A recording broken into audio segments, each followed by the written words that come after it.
तुमच्यापैकी बऱ्याच जणांनी रात्री अपरात्री प्रवास केला असेल. काही जणांना तो आवडत असेल, तर काहींना नकोसा वाटत असेल. प्रत्येक प्रवास हा सारखा नसतो. कधी कधी असे काही भयानक अनुभव वाटायला येतात, जे आपण आयुष्यभर विसरू शकत नाही. अशाच रात्रीच्या प्रवासात घडलेले हे 3 भयान अनुभव. प्रवास त्या रात्रीचा या सिरीजमधला हा 10वा एपिसोड आहे. पण कथांना सुरुवात करण्याआधी महत्त्वाचे, जर तुम्ही आपल्या चॅनलवर नवीन असाल तर आपल्या चॅनलला सबस्क्राईब नक्की करा आणि बेल आयकॉनवरती क्लिक करा, म्हणजे तुम्हाला पुढील येणाऱ्या व्हिडिओचे नोटिफिकेशन लगेच मिळेल. तर चला मग, टीकेच्या अविस्मरणीय भयान जगात. अनुभव क्रमांक 1. हा अनुभव आपल्या चॅनलच्या एका सबस्क्रायबरने पाठवला असून त्यांनी त्यांचे नाव गुपित ठेवण्याची विनंती केली आहे. गुढीपाडव्याच्या निमित्ताने 3 दिवस सुट्टी घेऊन मी गावाला गेलो होतो आणि आता पुन्हा शहराकडे जायला निघालेलो. रात्री 11:30ची ट्रेन होती, जी मला पहाटे 6 वाजता पोहोचवणार होती. ट्रेन पकडून अर्धा तास झालेला. रात्रीची वेळ होती. घड्याळात 12:10 झाले होते. ट्रेन अंधार कापत पुढे जात होती.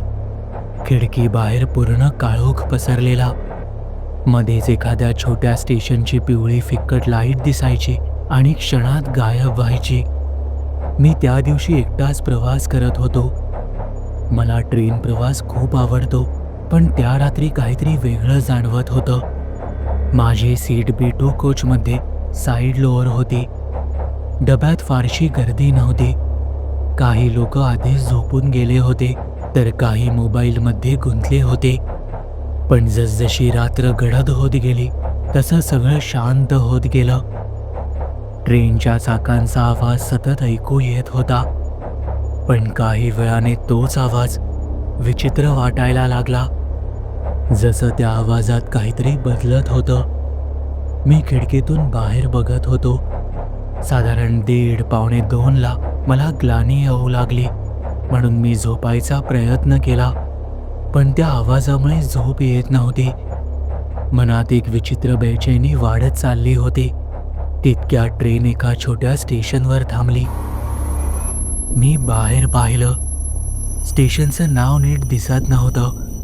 प्लॅटफॉर्मवर फक्त 2-3 लाईट्स आणि एकही माणूस नव्हता. वातावरण पूर्ण सामसूम होतं. साहजिकच रात्री 2 वाजता किती लोक असतील.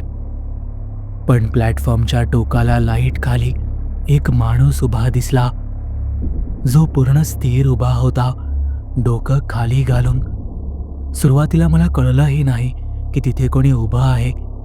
पण ट्रेन सुटली आणि त्या दिशेने जाऊ लागली तेव्हा कोणी उभं असल्याचं स्पष्ट दिसलं. मी ज्या डब्यात होतो तो डबा जसजसा जवळून जाऊ लागला तसे अचानक त्याने हळूच डोकं वर केलं आणि थेट माझ्याकडे पाहिलं. त्या क्षणी माझ्या अंगावर काटा आला, कारण इतक्या अंतरावरूनही मला त्याचे डोळे स्पष्ट दिसत होते, पूर्ण पिवळसर. ट्रेन पुढे निघून गेली आणि तो अंधारात हरवला. पण या प्रसंगाने मनात भीती घर करून बसली. मी जे पाहिलं ते नक्की काय होतं? मी स्वतःला समजावत होतो की हा फक्त भ्रम असेल. काही वेळाने मला झोप लागली, पण अचानक माझी झोपमोड झाली, कारण मलाही कळले नाही. सहज डोकावून दरवाजाकडे पाहिले आणि पुन्हा तोच माणूस उभा दिसला. दरवाजाजवळ माझ्याकडेच पाहत होता, जणू माझ्या उठण्याची वाट पाहत होता. मी झटकन नजर हटवून मागे सरकलो. छातीत धडधड वाढली होती. नक्कीच भास होतोय आपल्याला. पुन्हा हिम्मत करून डोकावून पाहिलं, तर ते जे काही होतं ते आता माझ्या दिशेने पुढे आलेलं. मला खात्री पटली की हा भास नाही, तर हे प्रत्यक्षात माझ्या सोबत घडतंय. मी तिथून उठायचा प्रयत्न केला, तर माझं संपूर्ण शरीर जणू जखडल्यासारखं झालं. अगदी काही क्षणांपूर्वी माझा स्वतःच्या शरीरावर पूर्ण ताबा होता, पण आता मला साधा हातही उचलता येत नव्हता. बघता बघता ते माझ्या जवळ येऊन थांबलं आणि खाली वाकलं. ते पिवळसर भयान डोळे मी आजही विसरू शकलो नाहीये. अगदी माझ्या समोर. आणि मग एकच आवाज घुमला, ही माझी सीट आहे. आणि त्या आवाजासोबत डोळ्यांदेखत दिसेनासा झाला. मी काही वेळ तसाच बसून राहिलो. काय घडलं हे समजत नव्हतं. पहाटेपर्यंत मी तसाच त्याच ठिकाणी बसून राहिलो.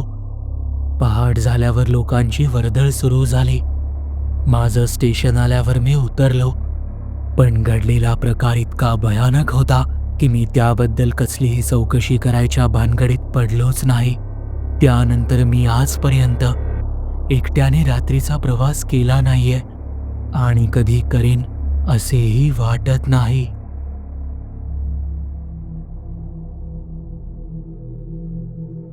अनुभव क्रमांक 2.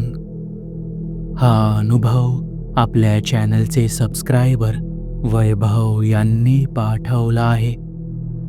ही गोष्ट 2021ची आहे. लॉकडाऊन नुकतंच संपलं होतं आणि ऑफिस पुन्हा सुरू झालं होतं. मी तेव्हा मुंबईत काम करत होतो आणि माझं गाव पालघरच्या पुढे आहे. त्या दिवशी ऑफिसमधून निघायला उशीर झाला आणि साधारण रात्री 10:30 झाले होते. शेवटची ट्रेनही निघून गेलेली आणि त्यानंतरची ट्रेन जवळपास 2 तासानंतरची होती. त्यामुळे घरी जाण्यासाठी माझ्याकडे फारसे पर्याय उरले नव्हते. शेवटी ठरवलं की हायवेवर जाऊन लिफ्ट मिळते का ते पाहू. हायवेवर आलो तेव्हा रस्ता जवळजवळ रिकामा होता. लॉकडाऊन नंतर अजूनही रात्रीची वर्दळ पूर्णपणे परत आली नव्हती. अधूनमधून एखादी गाडी जात होती, पण कोणी थांबत नव्हतं. साधारण 15-20 मिनिटं झाली असतील. तेवढ्यात एक पांढरी स्विफ्ट डिझायर माझ्या समोर थांबली. ड्रायव्हरने काच खाली केली आणि विचारलं, कुठे जायचंय? मी जागेचं नाव सांगितलं. तसे तो म्हणाला, ये बस, त्याच दिशेला चाललोय मी. त्यावेळी पर्याय नव्हता, त्यामुळे थोडा विचार करून मी मागच्या सीटवर बसलो. सुरुवातीला सगळं नॉर्मल होतं. ड्रायव्हर साधाच वाटत होता. गाडीत हलकं गाणं चालू होतं आणि रस्ता अगदी सरळ होता. पण काही वेळात मला जाणवलं की तो सतत रिअरव्ह्यू मिररमधून माझ्याकडे पाहतोय. सुरुवातीला मी दुर्लक्ष केलं, पण त्याचं ते बघणं वाढत गेलं. प्रत्येक काही सेकंदांनी त्याची नजर माझ्यावर येत होती. मला थोडं अस्वस्थ वाटायला लागलं. मी नकळत मोबाईल काढला आणि व्हॉट्सॲपवर लाईव्ह लोकेशन माझ्या मित्राला शेअर केलं. तेवढ्या ड्रायव्हरने विचारलं, तू इथेच राहतोस का? मी थोडक्यात उत्तर दिलं. तो काही सेकंद शांत राहिला आणि मग म्हणाला, आजकाल रात्री फिरणं सेफ नाही, खूप केसेस चालू आहेत. त्याचा टोन वॉर्निंगसारखा होता, जो मला अस्वस्थ करून गेला. घाबरण्याचं कारण, त्यावेळी काही ठिकाणी लुटमार, चोरी आणि मग खून यासारखे बरेच प्रकार ऐकू येत. थोड्याच वेळात गाडी मेन हायवे सोडून एका आतल्या रस्त्यावर वळली. मला लगेच जाणवलं की हा रस्ता ओळखीचा नाही. त्यामुळे मी विचारलं, हा शॉर्टकट आहे का? त्यावर तो म्हणाला, हो शॉर्टकट आहे, तुला माहीत नाहीये? रस्त्यावर दिवे कमी होते. आसपास काहीच दिसत नव्हतं, फक्त अंधार आणि झाडं. आता मला स्पष्टपणे काहीतरी चुकीचं वाटायला लागलं. मी थोड्या कडक आवाजात म्हणालो, भाई मेन रोडने जाऊया. तो काहीच बोलला नाही. त्या शांततेत अचानक सेंट्रल लॉकचा आवाज आला. मी हळूच दरवाजाचा हँडल ओढून पाहिला, पण तो उघडत नव्हता. त्या क्षणी माझ्या अंगावर काटा आला. आपण संकटात सापडलो आहोत याची खात्री पटली. मी न राहून विचारलं, भाई लॉक कशाला केलं? तो हलकसं हसला आणि म्हणाला, सेफ्टीसाठी. आता सिच्युएशन क्लिअरली अनसेफ वाटत होती. मी लगेच माझ्या मित्राला कॉल केला आणि जाणीवपूर्वक मोठ्याने बोलायला सुरुवात केली. हो रे, मी येतोय. लोकेशन शेअर केलंय बघ तुला. हां, तू मेन रोडवर येऊन थांब. मी मुद्दाम असं बोलत होतो की ड्रायव्हरला कळावं की कोणाला तरी माझं लोकेशन माहिती आहे. ड्रायव्हर काही बोलला नाही, पण मिररमध्ये त्याचा चेहरा दिसत होता आणि तो व्हिजिबली इरिटेट झाला होता. गाडी अजून आतल्या रस्त्यावर जात होती. माझ्या मनात नको नको ते विचार येत होते. नक्कीच याची टोळी असणार. हा मला त्याच्याकडेच घेऊन चाललाय. माझ्याकडे मोबाईल आणि थोडे पैसे होते, गळ्यात सोन्याची चेन. पण या सगळ्यापेक्षा मला माझा जीव महत्वाचा होता. तेवढ्यात मला पुढे एक छोटासा चौक दिसला आणि चौकात 2-3 लोक उभी होती. मला वाटलं हीच संधी आहे. मी जोरात म्हणालो, भाई इथे थांब, मी उतरतो. अरे पुढे सोडतो ना तुला, इथे कुठे मध्ये उतरणार. पण मी आवाज चढवला, भाई इथेच थांब. गाडी थोडी स्लो झाली पण पूर्ण थांबली नाही. त्या क्षणी मी रेस घेतली आणि दरवाजावर जोरात हात मारला. डोअर लॉक सोडवायचा प्रयत्न केला. कदाचित ड्रायव्हरने अनलॉक केलं किंवा लॉक नीट लागलं नव्हतं. दरवाजा अचानक उघडला. गाडी पूर्ण थांबण्याआधीच मी खाली उडी मारली आणि थेट त्या चौकात धावत गेलो. मागे वळून पाहिलं तर गाडी काही सेकंद थांबली आणि मग अचानक वेगात निघून गेली. मी थरथरत उभा राहिलो. चौकातली लोक माझ्याकडे पाहू लागली. एकाने जवळ येत काय झालं म्हणून विचारलं, पण मी काहीच बोलू शकलो नाही. काही वेळाने मी स्वतःला सावरलं आणि घरी जाण्यासाठी माझ्या मित्राला फोन केला, पण तोही लागत नव्हता.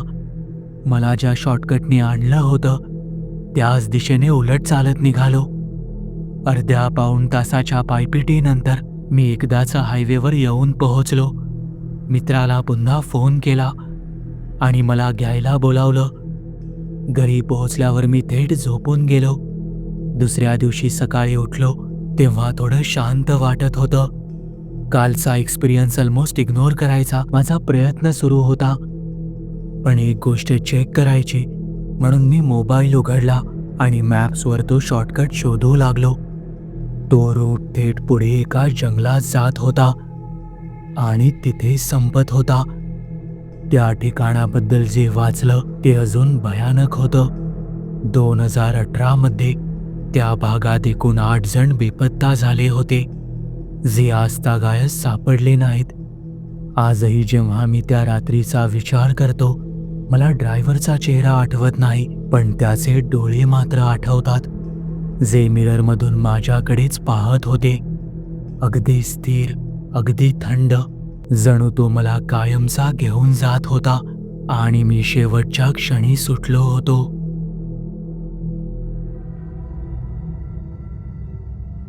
अनुभव क्रमांक 3.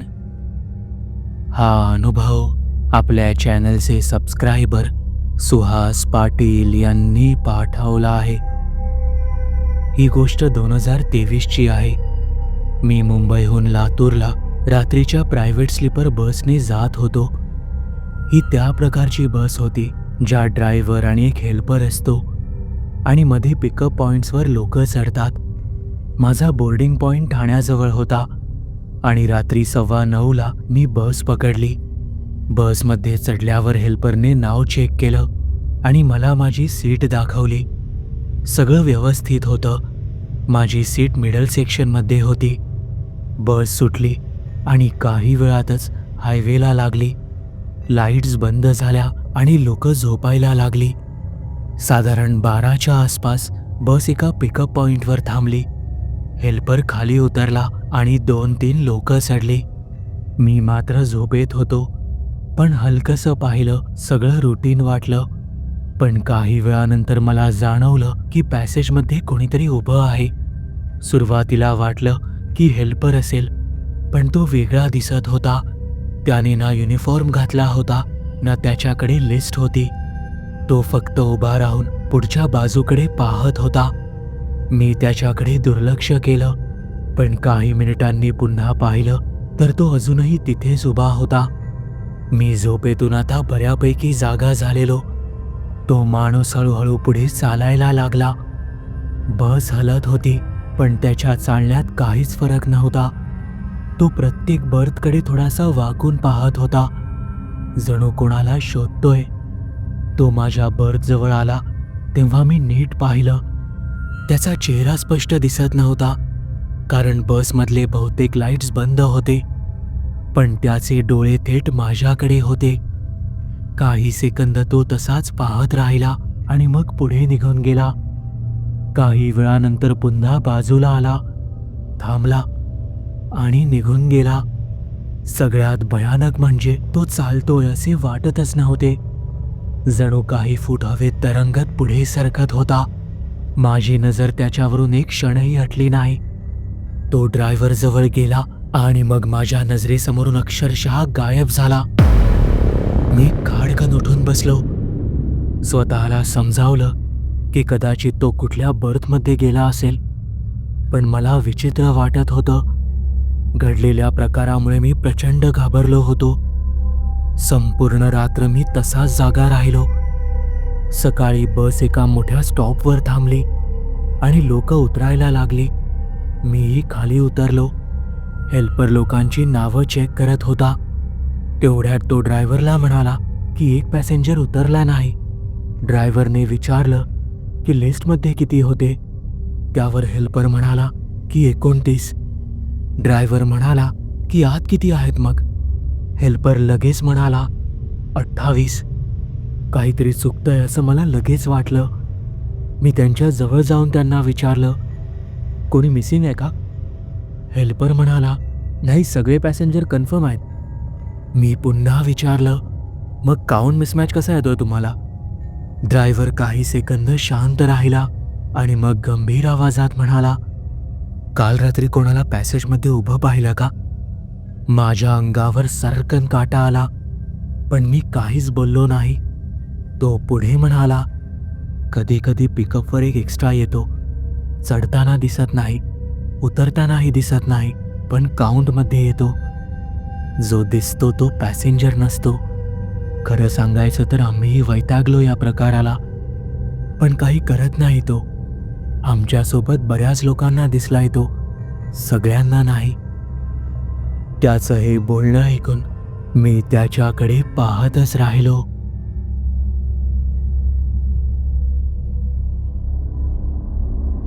तुम्हाला ही कथा आवडली असेल तर या व्हिडिओला लाईक आणि शेअर करायला विसरू नका.